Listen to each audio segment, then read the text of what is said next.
Hi, Susan. Hello. Do you have a minute? Yes, how can I help you? My class will have a new boy, Douglas, who is autistic.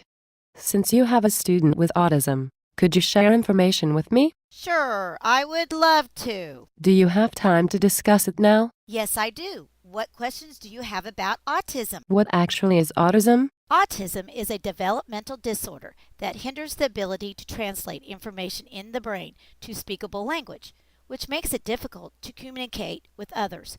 Autism is a Greek word meaning living in self. There are 5 types of autism. Oh, 5 types of autism? What are they? The 3 main types are Asperger's syndrome, which is the mildest type of autism, pervasive developmental disorder, which is the most common, and autistic disorder, the most severe. There are 2 rare types called Rett syndrome, which affects only girls, and childhood disintegrative disorder, which affects motor skills. You have done a lot of research. What are the symptoms of autism? The symptoms affect 3 different areas of development: social interaction, behavior, and communication. Interesting. How does a child act in these areas? Lack of social interaction is when a child avoids eye-to-eye contact and does not respond to his name. He does not like to be hugged. Douglas may have difficulty making friends and will play by himself. He does not understand facial expressions or another person's feelings, like sorrow. That is sad.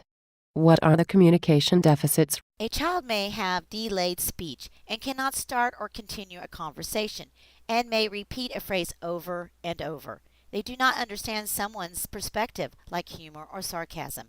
He may invent his own words or imitate gestures. What are the behavioral symptoms? Typical behavior of autistic children is body rocking and hand flapping. They need the same routine. If interrupted, they become frustrated. They have a compulsive attachment to unusual objects and are preoccupied with numbers or symbols. He may experience extreme sensory and motor functions. Sensory overload is when he becomes overstimulated with sounds or visual distractions. This is when he puts his hands over his ears or lashes out.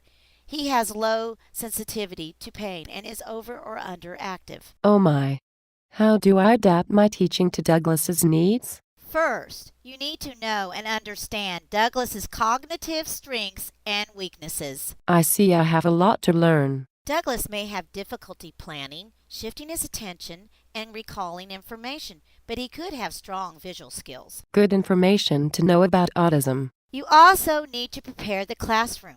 Put the boy's desk in a low traffic area, away from sounds and lights.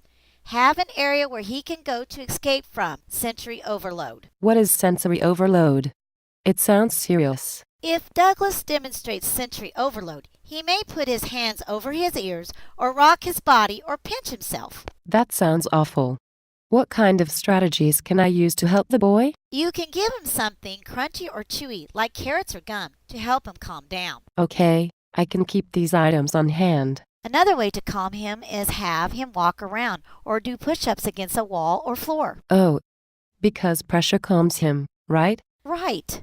Also, you can have Douglas go to a quiet area that has music, headphones, or squeeze toys. I can arrange that. Use lots of visuals for teaching so he can understand the concepts. Put a visual schedule on his desk and a large one on the wall. He needs to check off each activity as it is completed. The visual schedule will help Douglas, so he won't get upset. Yes.